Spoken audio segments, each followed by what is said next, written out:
সবাইকে স্বাগতম সবুজ ভাই বিডি চ্যানেলে। আমাদের গ্রামের কৃষি বিষয়ক আরেকটি নতুন ভিডিওতে আপনাদের স্বাগতম। আজ আমরা আলোচনা করব কচু চাষের সম্পূর্ণ প্রক্রিয়া এবং কিভাবে একজন কৃষক পরিশ্রম করে কচুর ভালো ফলন পাচ্ছেন। কচু একটি পুষ্টিকর ও লাভজনক সবজি। সঠিক পরিচর্যা করলে অল্প খরচে ভালো লাভ করা সম্ভব। কচু চাষের জন্য প্রথমে জমি ভালোভাবে চাষ করতে হয়।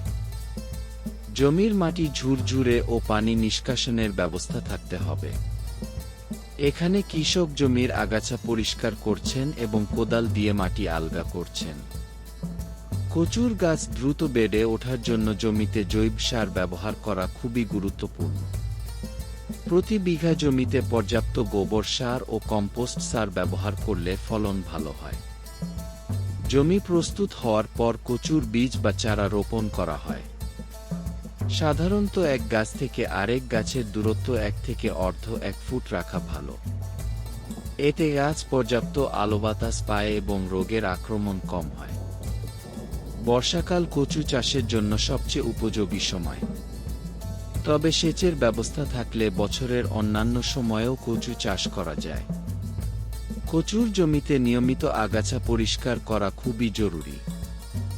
আপনারা দেখতে পাচ্ছেন কৃষক কোদাল দিয়ে গাছের গোড়ার মাটি আলগা করছেন। এতে গাছের শিকড় শক্তিশালী হয় এবং দ্রুত বৃদ্ধি পায়। প্রয়োজন অনুযায়ী সেচ দিতে হবে।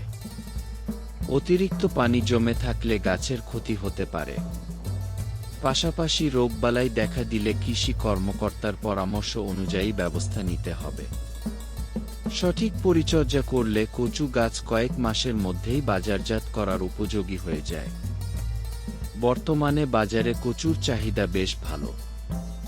কচুর লতি, পাতা ও কন্দ সবকিছুই বিক্রি করা যায়। তাই একজন কৃষক কচু চাষের মাধ্যমে অতিরিক্ত আয় করতে পারেন এবং পরিবারের অর্থনৈতিক অবস্থার উন্নতি করতে পারেন।